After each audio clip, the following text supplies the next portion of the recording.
Lomé, la capitale du Togo, est l'une des grandes villes africaines où des recruteurs proposent aux jeunes filles des places de femmes de ménage, de gouvernantes ou de babysitters dans les pays du Moyen-Orient. Opératrice de saisie dans la ville de Kovey, au nord de Lomé, Akosiwa Afilemi s'est vu proposer un salaire mirobolant pour un poste de femme de ménage au Liban.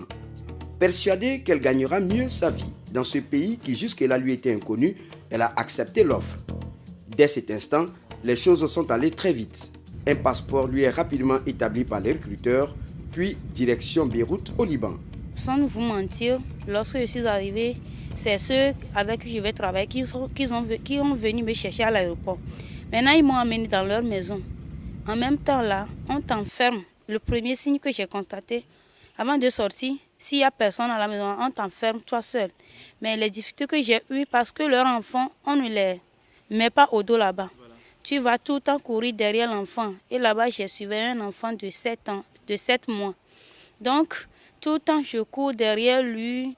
Et après, lorsque sa maman revient du boulot, c'est maintenant moi je commence mes travaux jusqu'à minuit, 23 heures comme ça par là.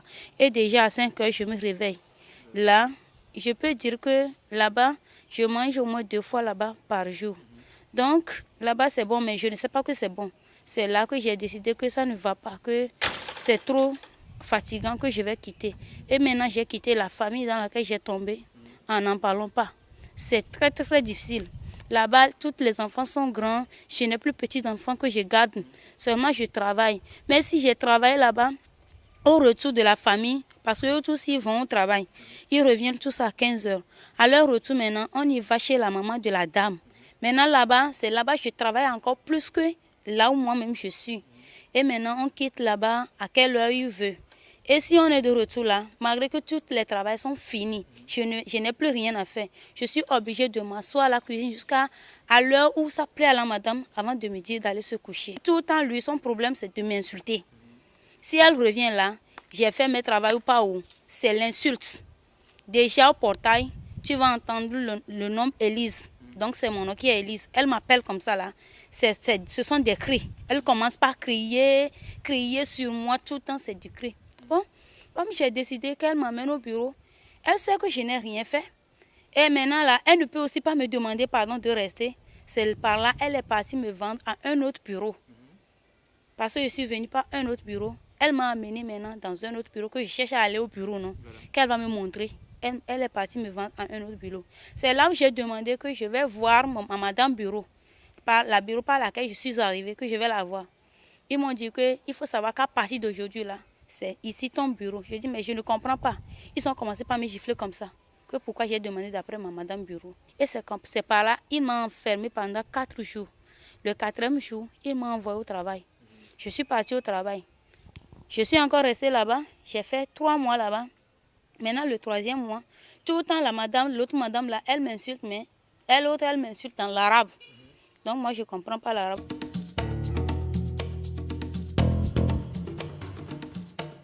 Moi, on m'a dit que si je suis allée là, donc ils vont prendre 3 mois pour leurs courses qu'ils ont fait avant que moi je suis arrivée là-bas. Maintenant, les 3 mois sont finis, ils ne m'ont pas payé. Ils ont gardé mon argent là-bas pendant 3 mois. Ils m'ont gardé 3 mois de salaire. Et maintenant, c'est lorsque j'ai commencé par me fâcher que je vais prendre mon argent, à la fin du mois, je commence par crier. Quand ils ont commencé par me payer, ils m'ont payé seulement 2 mois de salaire. Et ils sont en 15 000 francs ici, mais ça n'atteint même plus. $150, ça n'atteint plus 75 000 francs ici. En plus des agressions physiques, certaines filles de ménage subissent des violences sexuelles, soit de la part de leur patron ou de leur chef de bureau, si jamais elles refusent de rejoindre une nouvelle famille. Même notre chef bureau, même là, moi sans mentir, le premier jour que je suis arrivée là-bas, il m'a tapé. Le 2e jour, il est venu chez moi me demander qu'il veut se coucher avec moi. Je dis à monsieur, s'il te plaît, veuille beaucoup m'excuser, je ne suis pas venue pour ça. Et sans vous mentir, je ne peux pas dire maintenant qu'il m'a forcé ou bien il m'a tapé à cause de ça. Il m'a tapé parce que j'ai demandé d'après ma madame bureau. Et la 2e fois, j'ai acheté portable. Donc c'est pour ces 2 causes qui a fait moi, il m'a tapé. Donc, mais pour le CS, si toi-même tu le donnes, il va le faire. Après tout, il peut te taper encore.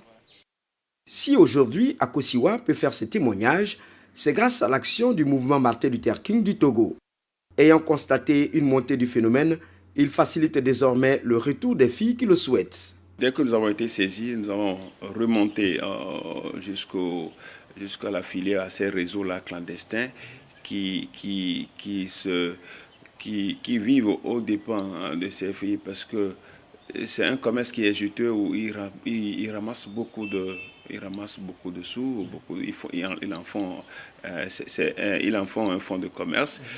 Donc nous sommes arrivés quand même à mettre la main sur ces gens-là véreux qui se livrent à ce genre de commerce. Nous avons soumis la liste de ces réseaux-là aux autorités compétentes, notamment au ministère de la Sécurité, au chef de l'État. Nous avons eu quand même à discuter avec certains même de ces réseaux qui ont reconnu quand même être les meneurs de ces filières. Et aujourd'hui, ce que nous avons estimé quand même qu'ils en ont tellement fait assez.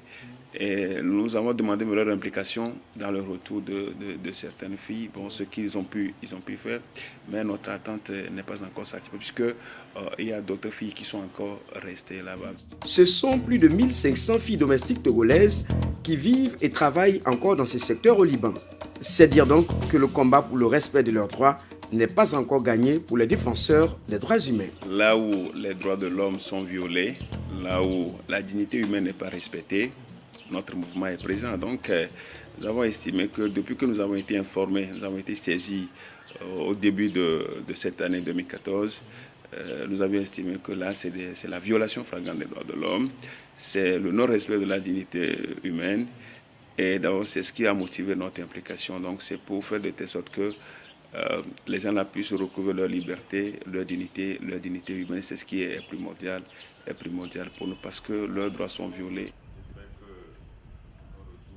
Conseil que moi je vais donner là, moi je préfère qu'on n'a qu'à rester chez nous ici, même si le peu qu'on gagne là, on n'a qu'à s'efforcer. Je pense que Dieu va faire un jour et ça va aller. Tant que tu ne restes pas les bras croisés là, tu vas s'en sortir. Mais dire que je vais aller au Liban, faire les domestiques du Liban là, moi je te conseille tous ceux qui se préparent maintenant pour aller. Sinon, aller là-bas, c'est se tuer. Sans vous mentir, il y a un moment où on m'a même dit que si je ne sais pas faire là, qu'ils vont me tuer comme ça et personne ne va pas me voir aussi. Parce que c'est ce qu'ils m'ont dit. Droit Libre TV, la web télé 100% droits humains, 100% liberté d'expression.